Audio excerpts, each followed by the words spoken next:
বাইবেলের ঈশ্বর মানে যীশু খ্রিস্টের পিতা হচ্ছে একজন অন্যায়কারী। ওম নমস্তে, জয় শ্রীরাম, জয় শ্রীকৃষ্ণ, ভারত মাতা কি জয়, সত্য সনাতন বৈদিক ধর্মের জয়। মিত্রগণ, বাইবেলের যে বেল বাজানো পর্ব, সেখানে আজ আমি এমন একটা তথ্য আপনাদেরকে দেব যা আপনারা হাসবেন। যে যীশু খ্রিস্ট তো ঈশ্বর পুত্র বলা হচ্ছে, তাহলে যে ঈশ্বর হচ্ছে তার পিতা, তো সেই ঈশ্বরের কর্মকাণ্ড আমি আপনাদের সামনে ধীরে ধীরে তুলে ধরছি, আপনারা দেখতে থাকুন। আর এদের এই পবিত্র বাইবেল থেকে আজ আমি এমন একটা তথ্য দিচ্ছি যে আপনারা দেখলে আপনাদের হাসি লাগবে।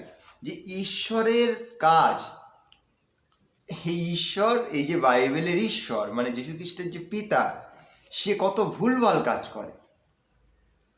মানে তিনি সর্বদ্রষ্টা নয় কিংবা বুদ্ধিমানও নয়, তিনি একজন অজ্ঞানী ব্যক্তি।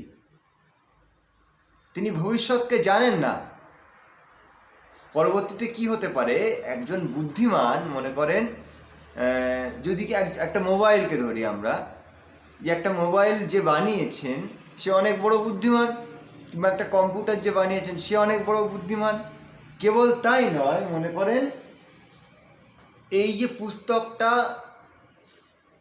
যিনি বানিয়েছেন, মানে যিনি লিখেছেন তা বলছি না, যিনি কারিগর এই পুস্তকটি বানিয়েছেন সুন্দর ডিজাইন করে, তো তিনি জানেন এই পুস্তকটি কতদিন টিকতে পারে, কতদিন এর আয়ু হতে পারে, তিনি মোটামুটি বলে দিতে পারেন। যেমন একটা মোবাইল যিনি বানান, তিনিও দেখবেন জানেন যে এই মোবাইলটা কতদিন টিকতে পারে। তো তাহলে বুদ্ধিমান যদি মানুষদেরকে ধরি, তারা কোনো কিছু যখন বানান, তো তার কি কি সমস্যা হতে পারে তারা কিন্তু জানেন। কিন্তু বাইবেলের যে ঈশ্বর মানে যীশু খ্রিস্টের পিতা, সে এতটাই অজ্ঞানী, সে কি তৈরি করেন কি করেন তার ভবিষ্যৎ জানেন না।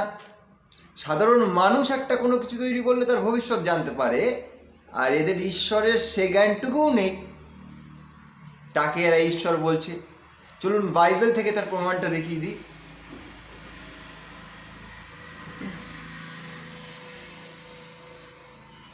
দেখুন, এই বাইবেলের আদি পুস্তকের 6 নম্বর অধ্যায়ের 5 নম্বর বচন থেকে আপনাদেরকে পড়ে শোনাচ্ছি।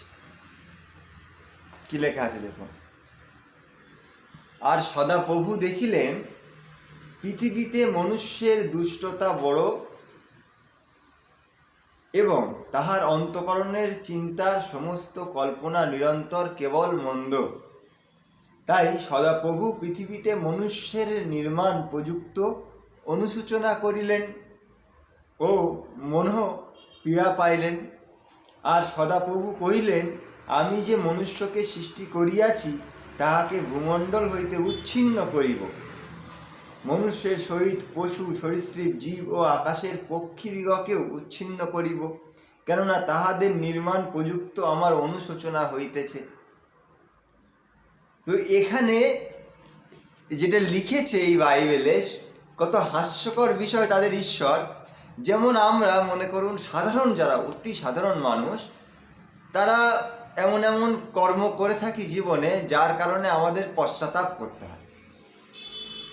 কেননা আমরা তো বুদ্ধিমান নই, আমরা মানুষরা তো অতি বুদ্ধিমান নই। আমরা কোনো কিছু যখন সৃষ্টি করি, তৈরি করি, তো সেটার মোটামুটি আমরা বুঝতে পারি যে এটা এতদিন যেতে পারে, এতদিন থাকতে পারে, তারপরে খারাপ হয়ে যেতে পারে।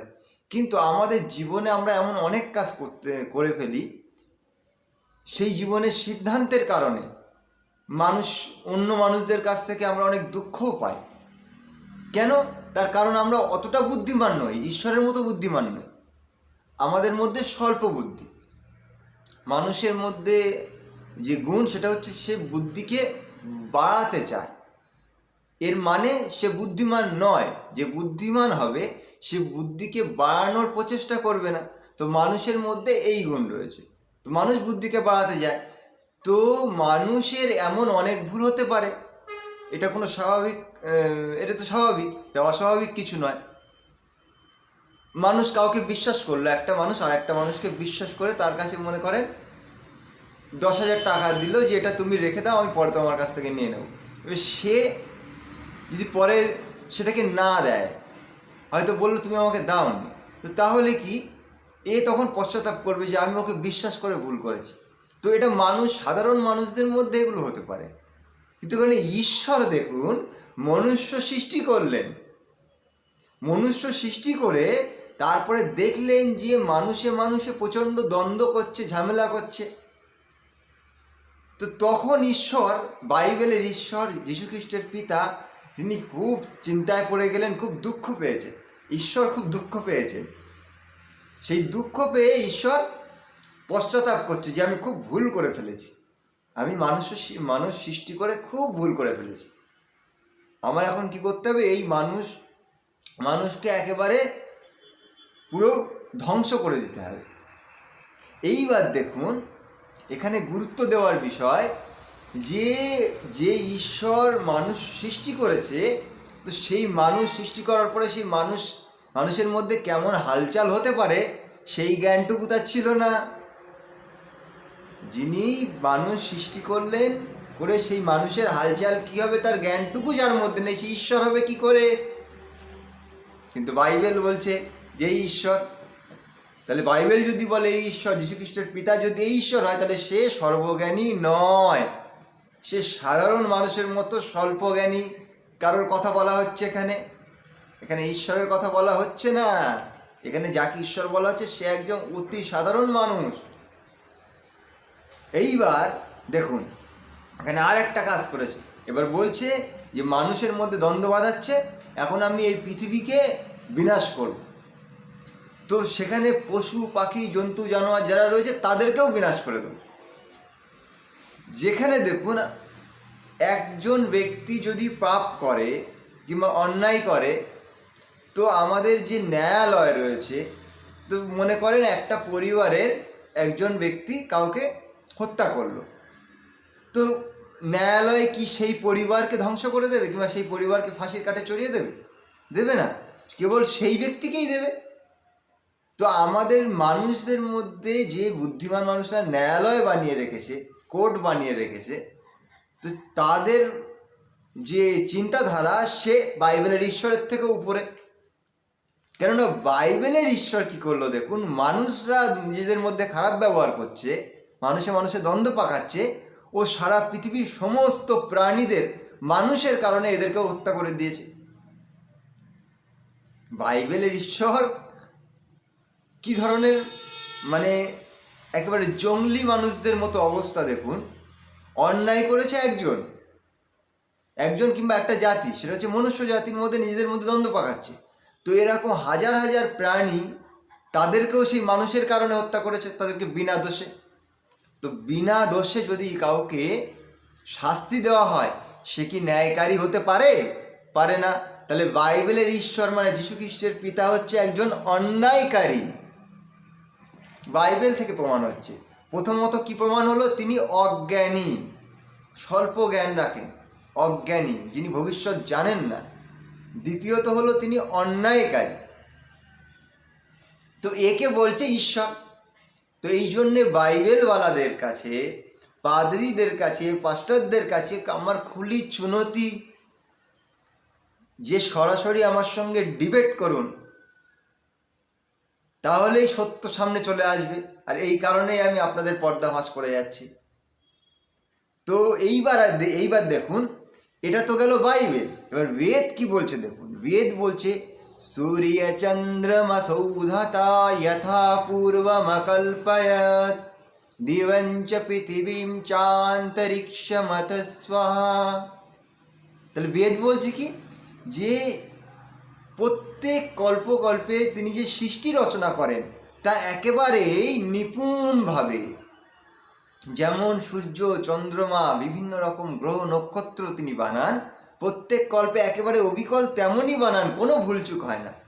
এবং তার সৃষ্টিতে একটা সূর্য আর একটা সূর্যের গায়ে ধাক্কাও খায় না, একটা গ্রহ আর একটা গ্রহের গায়ে ধাক্কা খায় না, এতটা নিপুণভাবে তিনি করেন। তাহলে এখানে বেদের ঈশ্বর তিনি নির্ভুলভাবে সৃষ্টি করেন, আর এখানে বাইবেলের ঈশ্বরের সৃষ্টিক্রম দেখাচ্ছে কি, তিনি সৃষ্টি করে ভুল করে ফেলেছে, ভুল করে এবার কান্নাকাটি করছে, খুব দুঃখ পাচ্ছে, পশ্চাতাপ করছে। আর আমাদের বেদের ঈশ্বর কি বলছে? যে তাকে দুঃখ কখনো ছুঁতে পারে না, যিনি সচ্চিদানন্দ স্বরূপ। বেদে ঈশ্বরকে বলা হচ্ছে সচ্চিদানন্দ স্বরূপ। আর বাইবেলের ঈশ্বর সে তো দুঃখ ভোগ করছে। সে যে সৃষ্টি করেছে, সৃষ্টি করে পশ্চাতাপ করেছে এবং অত্যন্ত দুঃখ পেয়েছে মনে, তার হৃদয়ে প্রচণ্ড দুঃখ পেয়েছে। তো এখানে একটা কথা, বাইবেলের ঈশ্বর ঈশ্বর নয়, এটা বাইবেল থেকেই প্রমাণ হচ্ছে। এইটাই আপনাদেরকে আমি সতর্ক করার জন্য এবং তুলে ধরলাম সত্যকে আপনাদেরকে জানানোর জন্য। আপনারা জানুন, এই যাকে ঈশ্বর ঈশ্বর করছেন কিংবা ঈশ্বর পুত্র পুত্র করছেন, এ কেবলমাত্র মিথ্যা কথা।